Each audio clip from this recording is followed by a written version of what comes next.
Esto es una ventana. Esto también es una ventana. Y esto también se podría decir que es una ventana, más o menos, o algo a modo de ventana, o que hace la función de ventana. Bueno, en la historia de la arquitectura se han ido sucediendo muchos estilos, muy variados, pero simplificando las cosas parece como si todo consistiera en la alternancia entre dos planteamientos, o cosas muy sencillas y simplificadas con líneas rectas y escasa ornamentación, planteamiento clásico, o cosas muy complejas y confusas con formas curvas y una decoración exuberante, planteamiento barroco. Esta disyuntiva también nos la encontramos en la arquitectura moderna.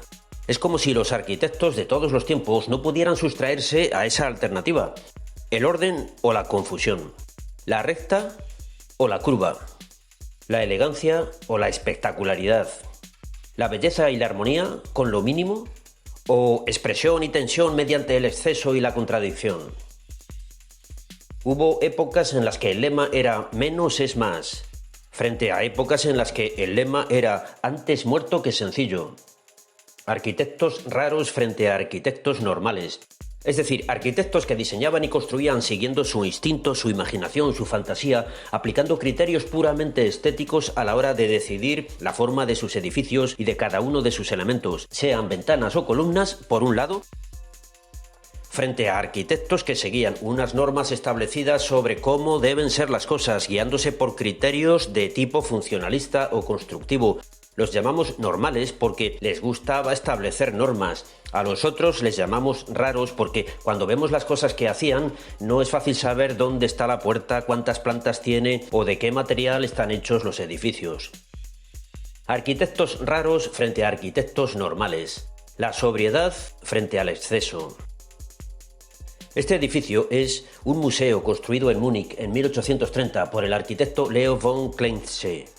Lo que vemos es un conjunto perfectamente simétrico, proporcionado y armonioso según los criterios de la arquitectura clásica que establecieron los griegos y los romanos, y utilizando todos los elementos constructivos que ellos y también los arquitectos del Renacimiento en el siglo XVI solían utilizar: cornisas, entablamentos, columnas, frisos, etc. En la historia del arte esto se llamó neoclasicismo. Pero esto no duró mucho porque los arquitectos de mediados del siglo XIX decidieron que, puestos a copiar estilos antiguos, ¿por qué copiar solo a los clásicos? Había más para elegir. Así se extendió el historicismo romántico en la arquitectura. Nos podemos encontrar edificios neogóticos, neorrománicos, neoislámicos, neobizantinos y también edificios que imitaban la arquitectura popular de cada país o región. Pero hacia 1870 empiezan a surgir cosas nuevas, de tal manera que se puede decir que por fin empieza la arquitectura moderna. Este edificio es de Louis Sullivan, es un rascacielos y fue construido en Chicago en 1890. Sí, has oído bien, en 1890. Por aquella época ya hacía tiempo que se venían utilizando el hierro y el vidrio y el hormigón como materiales de construcción para todo tipo de edificios. Y Louis Sullivan no fue un visionario iluminado, sino uno más de los muchos arquitectos de la Escuela de Chicago que en aquellos años hacían cosas de este tipo. Aquí empezó la arquitectura moderna, con criterios y normas de simplicidad, verticalidad, ortogonalidad, funcionalidad y minimalismo. Nada de curvas y cosas raras, aunque si nos fijamos en la decoración, vemos que ahí seguían vigentes patrones y formas más bien antiguas. Esto es una casa de viviendas. Es del arquitecto español Antonio Gaudí. Fue construida en 1904 en Barcelona junto a otras casas de viviendas normales y corrientes en un barrio normal y corriente. Pero claro, Gaudí no era un arquitecto normal, sino que fue el arquitecto más raro de entre todos los arquitectos raros que ha habido en la historia de la arquitectura. A este modo de hacer edificios a finales del siglo XIX y principios del siglo XX se le llamó modernismo, o también Art Nouveau, o Jugendstil, o Modern Stil, o estilo secesión. Las curvas, las contracurvas, el abigarramiento y el exceso, la complejidad y la confusión, aunque no todos los modernistas llegaban al grado de sinuosidad y exageración formal de Gaudí. Por ejemplo, este edificio es de Otto Wagner, y aquí tenemos líneas rectas y paredes lisas, salvo que nos fijemos en los detalles decorativos. Este edificio es de 1898. El arquitecto alemán Walter Gropius construyó esta fábrica para la empresa Fargus en 1911. Por supuesto, hierro, acero, hormigón armado y cristal. Y además todo líneas rectas y nada de adornos o elementos decorativos o cualquier cosa que oliera a ornamentación innecesaria o concesión puramente estética. Todo lo que no viniera requerido directamente por la función o las necesidades constructivas del edificio debería ser eliminado bajo pena de ser considerado un arquitecto antiguo que no va con los tiempos modernos. Todos estos principios fueron asumidos con entusiasmo por un montón de arquitectos. Por ejemplo, esta casa es de Gerrit Rietveld. Fue construida en 1924. Parece una pintura cubista o uno de esos cuadros abstractos que hacían los pintores neoplasticistas como Piet Mondrian. A este estilo se le llamó funcionalismo, racionalismo o simplemente arquitectura moderna. Sus valores y principios fueron asumidos por la Bauhaus, una escuela mítica en Alemania que empezó a ser imitada en todo el mundo. Allí estaba el gran maestro Mies van der Rohe, que hacía cosas como esta, el pabellón de Alemania en la Feria Internacional de Barcelona de 1929. Mies van der Rohe seguiría toda su vida fiel a este estilo. Cuando se trasladó a Estados Unidos hizo rascacielos como este. Pero no todos los arquitectos de aquella época seguían estrictamente este modo de trabajar. Esta torre de observación astronómica es de Erich Mendelsohn. Fue construida en 1920. Es decir, los arquitectos raros seguían haciendo cosas raras, empeñándose en demostrar que las ventanas no tenían por qué ser necesariamente cuadrangulares. A esto se le podría llamar arquitectura expresionista. Esta obra es del arquitecto Bruno Taut, de 1914. Y esta es del ruso Melnikov, de 1929. El caso es que en los años 30 los principios del funcionalismo se convirtieron en lo normal. El arquitecto que convirtió las ideas racionalistas en normas fue Le Corbusier. Paredes lisas, ventanas rectangulares, pilotes, color blanco, volúmenes poliédricos, y el que se saliera de este carril sería considerado un tipo raro o snob o hortera o antiguo o reaccionario. Pero claro, incluso los arquitectos que estaban a favor del minimalismo y el racionalismo y la línea recta se encontraron con que a la hora de la verdad, al hacer un edificio había que tener en cuenta el terreno, la topografía, el clima y la dirección del viento y la orientación del sol. Total, que enseguida empezó el organicismo. Esta obra es del arquitecto americano Frank Lloyd Wright. Es la famosa Casa de la Cascada de 1938. Aquí se ve por qué hacer un bloque de forma prismática no es la única opción para la arquitectura, y si no hay simetría pues no pasa nada, y si a base de fragmentar y agregar pequeños elementos nos salen formas curvas o alabeadas, pues no pasa nada, aunque es verdad que esto empieza a entrar en la categoría de cosas raras. Esta obra es del finlandés Alvar Aalto. Este arquitecto no tenía ningún problema en utilizar materiales como la piedra o la madera en sus edificios, o ir doblando la fachada en curvas o contracurvas, o en ir retranqueando líneas y hacer paredes con múltiples esquinas en vez del funcionalista muro liso, recto y correcto de los racionalistas. El mismísimo Le Corbusier acabó claudicando. Esta es la capilla de Notre Dame de Haut, que hizo el año 1955. Efectivamente, esto no es muy normal. Aquí rarezas hay unas cuantas, en la cubierta y en la curvatura de los muros y en los huecos, vanos o ventanas también. El caso es que en este edificio Le Corbusier dejó los muros de hormigón armado tal como quedaron después de quitar el encofrado, sin poner ningún revestimiento de yeso ni de ningún otro material o alguna capa de enlucido. Pues esto sería el principio del brutalismo en la historia de la arquitectura moderna. Consistía en dejar a la vista los materiales de construcción tal como eran. Este edificio es del arquitecto Louis Kahn. Es la biblioteca de la Academia Philipp Exter. Se construyó a finales de los años 60. Por aquellos años ya se había aceptado como algo normal que un arquitecto no siguiera las normas y creara un estilo personal con elementos y formas que pudieran causar extrañeza a la gente, todavía dentro de un orden, sin pasarse. Esta es la famosa Opera House de Sydney, obra del arquitecto John Hudson. Es de 1970. Las formas curvas de la cubierta podrían responder a necesidades funcionales de acústica propias de un auditorio en el que van a actuar orquestas y coros.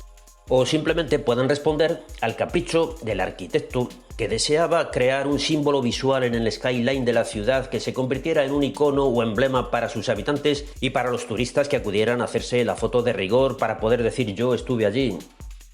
Lo de no revestir las estructuras sustentantes y de cerramiento como defendían los brutalistas no siempre era tenido en cuenta y no había que tomárselo al pie de la letra. Aquí las bóvedas superpuestas están recubiertas con material cerámico. Este es un ejemplo de brutalismo llevado al extremo. Es el edificio para el Centro de Arte Contemporáneo en París que diseñó el arquitecto Renzo Piano en 1977. Toda la estructura está a la vista. Esta tendencia de la arquitectura moderna derivará hacia la corriente high-tech a medida que las posibilidades tecnológicas fueron progresando y ofreciendo nuevas posibilidades técnicas de construcción y nuevos materiales y grandes adelantos en todas las necesidades de instalación que los edificios necesitaban. Esta es la cúpula que Norman Foster hizo para la cubierta del Reichstag de Berlín. La frontera entre lo normal y lo raro podemos pensar que ya se había difuminado hasta superar toda la capacidad de perplejidad por parte de los usuarios. Especialmente en aeropuertos, centros comerciales e iglesias, los arquitectos de los años 70 se sentían totalmente liberados de tener que seguir cualquier norma y perfectamente habilitados para poder hacer lo que quisieran, con formas que no requerían más justificación que estar al servicio del futurismo tecnológico de los nuevos tiempos, aunque eso en realidad solo era una excusa para desarrollar un lenguaje estético personal. Todo esto desembocó en una nueva situación en la historia de la arquitectura moderna que se denominó posmodernismo. Se renunció expresamente a los principios de la arquitectura racionalista y funcionalista. Se estableció que la arquitectura estaba libre de ataduras y libre de cualquier canon y se terminó por aceptar como normal cualquier rareza que a un arquitecto se le ocurriera. Robert Venturi, un arquitecto americano, fue quien estableció los principios de la arquitectura posmoderna. Esta es una de las casas que construyó para demostrar sus ideas. Es de 1970. Lo más valioso para él era la complejidad y la contradicción. Buscaba siempre que nada fuera lo que parecía ser y trataba siempre de hacer las cosas que un arquitecto normal nunca haría. O sea, que hacía cosas que no parecían muy raras a los que no sabemos nada de arquitectura, pero que contenían todo lo que un profesor de una escuela de arquitectura le explicaría a sus alumnos que no se debía hacer. A partir de ahí ya nos podemos encontrar cualquier cosa, y realmente casi se puede decir que lo raro se convierte en normal. Esto es del arquitecto italiano Aldo Rossi. Es parte de un cementerio construido en 1980.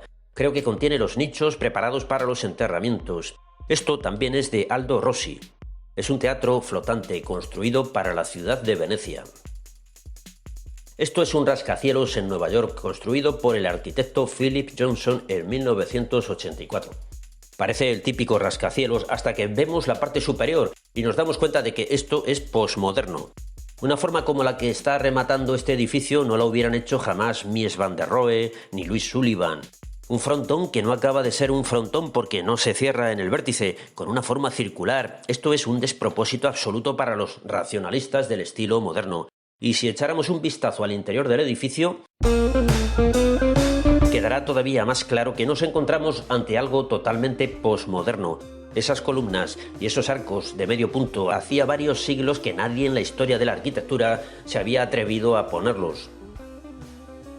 Claro que no todo el mundo hacía estas cosas posmodernas, raras o high-tech.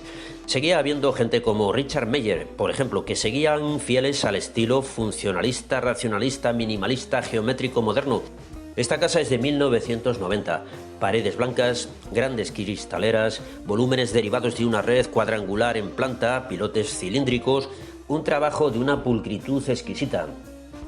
Pero la corriente posmoderna se convirtió en los años siguientes en la corriente principal y la capacidad de asombro se fue reduciendo en la misma medida en que los arquitectos partidarios de hacer cosas raras fueron llenando las ciudades de obras emblemáticas para sus skylines, convirtiéndose en arquitectos superstar, capaces de hacer torres y rascacielos o palacios de congresos increíbles. Algunos llaman a estas cosas de construcción, un estilo en el que lo único que cuenta es la fantasía del arquitecto, artista o diseñador de iconos urbanos para la posteridad.